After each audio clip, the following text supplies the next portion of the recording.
जैसे ही मौसम बदलता है नए नए प्रकार की बीमारियां फैलना शुरू हो जाती हैं। इस समय दिल्ली में स्वाइन फ्लू लगातार फैलता जा रहा है। जितने भी अस्पताल हैं दिल्ली में, अगर आप कहीं पर भी जाएंगे तो डॉक्टर्स का कहना है कि अगर 20 पेशेंट आ रहे हैं तो उनमें से 15 को स्वाइन फ्लू आपको देखने को मिलेगा, जो कि H1 और N1 इन्फ्लुएंजा की वजह से होता है। तो आज हम पढ़ने वाले हैं कि इतने सारे स्वाइन फ्लू के मामले बढ़ क्यों रहे हैं, क्या ये सिर्फ दिल्ली तक सीमित है या आपके घरों तक भी पहुंच सकते हैं, इसके पीछे कारण क्या है, अगर हो जाता है स्वाइन फ्लू तो अपने आप को कैसे बचाना है। इसके अलावा एग्जाम के लिहाज से एक पॉइंट हम यह पढ़ेंगे कि स्वाइन फ्लू आखिरकार आया कहां से, कब फैलना शुरू हुआ, क्या ये भारत का ही है, भारत में ही फैलता था या किसी दूसरे देश में फैलना शुरू हुआ उसके बाद जो है यहाँ पर आया। जैसे हमने कोरोना के समय देखा कि कोरोना जो है चाइना से फैला, सबने यही माना है, मतलब किसी भी देश की गलती नहीं थी, चाइना की वजह से पूरी जो है दुनिया बर्बाद हुई और दुनिया में हर जगह फैला, उसको हमने पेंडेमिक नाम दिया। 2009 में H1N1 इतना ज़्यादा फैला था कि WHO ने इसको एपिडेमिक घोषित कर दिया था। माना जा रहा है कि लगभग उस समय 17 से ज़्यादा कंट्रियों में यह स्वाइन फ्लू फैला था। स्वाइन फ्लू का स्वाइन फ्लू नाम होना भी एक अपने आप में स्टोरी है जो आपको यहाँ पे 1 बाय 1 कवर कराने वाली हूँ। प्रेजेंट टाइम की न्यूज़ हमारी है कि दिल्ली में बहुत सारे मामले फैलते जा रहे हैं। 1777 मामले अभी तक देखे जा चुके हैं। देखो जो मोर्टेलिटी रेट है, मतलब मृत्यु दर है, ज़्यादा ना होने की वजह से डॉक्टर्स का मानना है कि अगर आप ऑलरेडी हेल्दी हैं, आपकी इम्यून सिस्टम स्ट्रांग है तो आप बच जाएंगे। लेकिन आजकल की जो लाइफ स्टाइल है, लोगों की खान पान जैसा होता है, फिजिकल एक्टिविटीज़ जीरो रहती हैं, उसकी वजह से जो कंडीशन है वो ख़राब हो सकती है। इसी वजह से अलग अलग प्रकार की गाइडलाइंस यहाँ पर दी जा रही है। तो ये पूरा दिल्ली का मैप है, अलग अलग जगहों पर अलग अलग प्रकार के मामले देखने को मिलेंगे। ये जो इमेज है 2009 के समय की है। उस समय इन्होंने H1N1 को बहुत बड़े स्तर पर फैला था। इस इन्फ्लुएंजा को लेकर के बोला था कि भाई ये पैंडेमिक तो नहीं है, लेकिन देखो लिखा है before the H1N1 pandemic in 2009 the influenza virus had never been identified as a cause of infectious, मतलब बहुत ज़्यादा अगर मात्रा में लोगों को फैलाने वाली चीज़ या लोगों को इन्फेक्ट करने वाली चीज़ 2009 से पहले नहीं देखते थे। लेकिन 2009 में 74 कंट्रीज़ में ये फैला और बहुत बड़ी मात्रा में लोग मारे गए। अब देखो इसकी शुरुआत जो है सुअर से ही स्वाइन फ्लू फैलता है। इसका नाम स्वाइन फ्लू होने का रीज़न भी सुअर ही है। अब ऐसा क्यों कह रही हूँ मैं आपको समझा दूंगी। तो देखो जो ये पिग्स हैं इनका एक्सपोर्ट इंपोर्ट वगैरह US वगैरह में किया जाता था, इसके अलावा अलग अलग कंट्रीज़ में, तो इसके वजह से ही फैला है। अब कुछ लोग समझते हैं कि क्या पिग्स का मीट खाने से स्वाइन फ्लू फैल सकता है, तो वैज्ञानिकों का मानना है कि डायरेक्टली नहीं फैलता। अगर आप उसको ढंग से पकाएंगे तो शायद स्वाइन फ्लू नहीं होगा, लेकिन कई बार होता है कि इसको ढंग से ना पकाया जाए तो बहुत सारी बीमारियों का घर होता है और लोगों को बीमार कर सकता है। अब प्रेजेंट टाइम में आते हैं दिल्ली में आखिरकार क्या हो रहा है। तो दिल्ली NCR है, हर जगह फैल रहे हैं। 1777 मामले ऑलरेडी हो चुके हैं। 24 घंटे में 114 नए मामले हमें देखने को मिले हैं और ये लगातार बढ़ते ही जा रहे हैं। इसको लेकर के उनकी वेबसाइट पर देखो, यूनियन हेल्थ मिनिस्टर जो JP नड्डा, इन्होंने पोस्ट भी किया है, ट्वीट भी किया है चीज़ों को लेकर के कि हमें कैसे कहां पर क्या करना चाहिए। बात करते हैं यहाँ पर कि दिल्ली में मामले बढ़ क्यों रहे हैं। देखो अभी क्या है, मौसम जो है बदल रहा है, कभी बहुत गर्मी कभी बहुत ठंड, तो हमारा जो बॉडी होता है वो एडजस्ट नहीं कर पाता। साथ में हमारी जो बॉडी एंटीबॉडीज़ होती है उनको भी समझने भाई किस हिसाब से काम करना है। गर्मी बढ़ा देते हैं तो गर्मी की जो बैक्टीरियाज होते हैं, वायरसेस होते हैं, उससे लड़ने का प्रयास करती हैं। बारिश हो जाती है, बहुत ठंडा हो जाता है, उससे लड़ने का प्रयास करते हैं। इस वजह से इतना टेम्परेचर अप एंड डाउन हमारी बॉडी को बड़ा जो है मतलब एक कह सकते हैं ऐसी स्थिति में ला देता है जिसकी वजह से हम बीमारी के संपर्क में आकर के बहुत जल्दी बीमार हो सकते हैं। और बारिश में ऐसी चीज़ें होती हैं जो हमें ज़्यादा इन्फेक्ट करती हैं।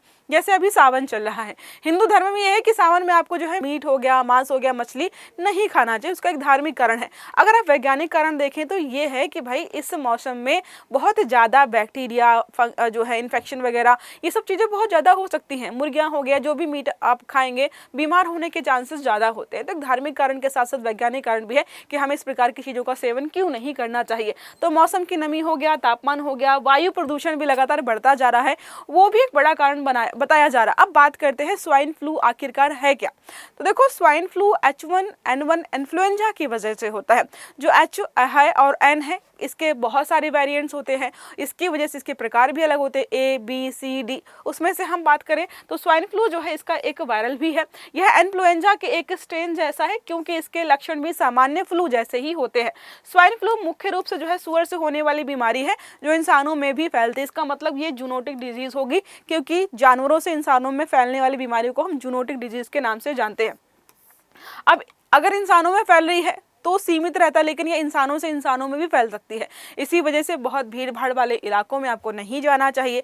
बारिश के मौसम में बाहर का खाना आपको कम से कम खाना चाहिए, लेकिन क्योंकि कब कौन सा व्यक्ति बीमार था, क्या टच करके गया है, नहीं करना चाहिए। अब बात करते हैं ये जो स्वाइन फ्लू है वो आया कहाँ से। 1920 में पहली बार यहाँ पर फ्लू अफ्रीका में देखा गया था।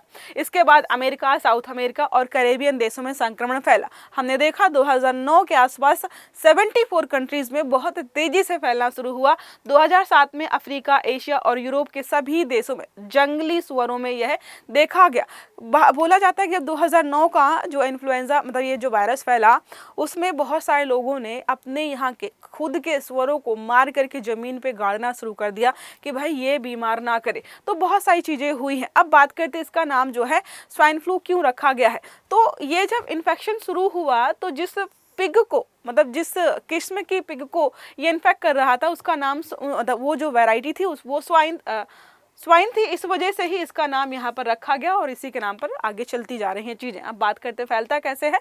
एक इन्फ्लुएंजा है, वायरस है, आपके बॉडी में किसी भी माध्यम से, किसी लार के माध्यम से, मतलब जो भी इन्फेक्शियस जो हमने आज तक जो पढ़ा है जैसे कोरोना वायरस जैसे फैलता था, सिमिलर उसी वे में आपको फैल सकता है। उसके बाद धीरे धीरे आपकी बॉडी में जो है घर बनाना शुरू करता है। ऐसा माना जाता है कि समय के साथ साथ जो H1N1 है वो अपने आप को अपडेट करता जा रहा है। इसी वजह से बार बार वैक्सीनेशन होने के बावजूद भी लोग इन्फेक्टेड हो जाते हैं।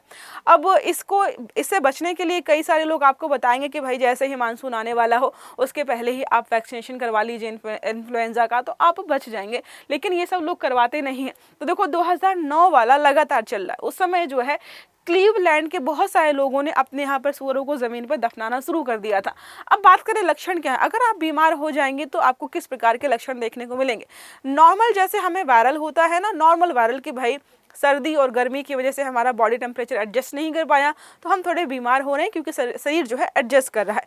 तो यहाँ पर देखो शरीर में दर्द होगा, कंपकपी आएगी, खांसी, नाक बहना, सिर दर्द, गले में खराश, बुखार, थकान और उल्टी। इस समय मुझे लगता है जितने लोग वीडियो देख रहे हैं उसमें से 2-4-10% लोगों को ये हो चुका होगा या अभी भी होगा। ये बहुत नॉर्मल है मानसून के समय में। इसके अलावा बात करते हैं सबसे ज़्यादा खतरा किसको होता है।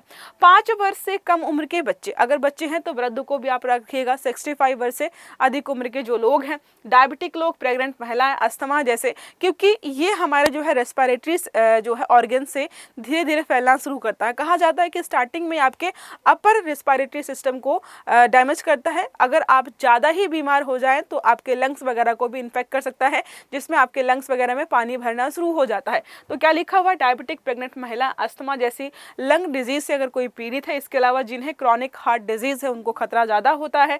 HIV से पीड़ित लोग हो गया, कैंसर से पीड़ित हो गया, कमज़ोर जिनकी इम्यूनिटी कमज़ोर है, साथ में न्यूरोलॉजिकल कंडीशंस खराब है, उनको ये ज़्यादा हो सकता है क्योंकि उनका शरीर ऑलरेडी बहुत बीमारियों से लड़ रहा होता है। इस बीच नया वायरस आता है तो वो लड़ नहीं पाते हैं, तो जो मृत्यु दर है वहाँ पे बढ़ जाती है। अब बात करते हैं स्वाइन फ्लू के बारे में, इसका इलाज क्या है। तो देखो हमने देख ली कुछ चीज़ें कि क्या क्या यहाँ पे कैसे चल रहा है। अब इलाज के लिए कोई बताए तो देखो कई बार होता है कि आप खुद को भी क्वारंटाइन कर सकते हैं। खुद को क्वारंटाइन करके लगभग 5 दिनों तक आप अवॉइड कर सकते हैं ऐसी स्थिति को। इसके अलावा आपको बाहर का खाना अवॉइड करना है। बाहर के जो चिलर्स मतलब ठंडी चीज़ें हैं वो ना खाएं तो अच्छा होगा।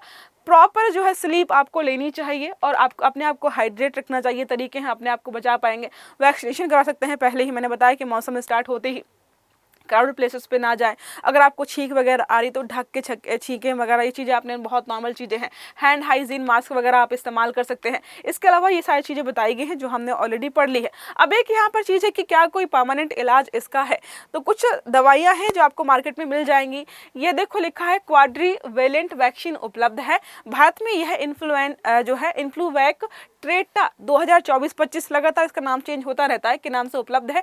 हर साल टीकाकरण की जरूरत हो सकती है क्योंकि इन्फ्लुएंजा वायरस के स्ट्रेन लगातार बदलते जाते हैं। अब आपके लिए मेरा प्रश्न यहाँ पर है कि H के कितने स्ट्रेन हैं और N के कितने स्ट्रेन हैं। जैसे हमने पढ़ा H1N1, आपने H1N4 ऐसे प्रकार के बहुत सारे वेरिएंट्स पढ़ रखे होंगे, तो आपको टोटल कितने नंबर्स होते हैं ये सारे बताने हैं। ये मार्केट में एकमात्र दवाई अभी अवेलेबल है, जैसे कई लोग होते हैं जो इस कैटेगरी में आ रहे हैं। यहाँ पे कहाँ था, जो लोग इस कैटेगरी में आते हैं, जो हमने यहाँ पे लिस्ट बनाई है, वो लोग पहले से कई बार अपने आप को वैक्सीनेट करा लेते हैं ताकि अगर बीमार पड़े तो जल्दी से ठीक हो जाए या फिर इस बीमारी के चपेट में ना आए। अब एक प्रश्न है कि स्वाइन फ्लू रोग किस रोगजनक या पैथोजन के कारण होता है, परजीवी, विषाणु, जीवाणु या कवक? सही आंसर देना है कमेंट बॉक्स में।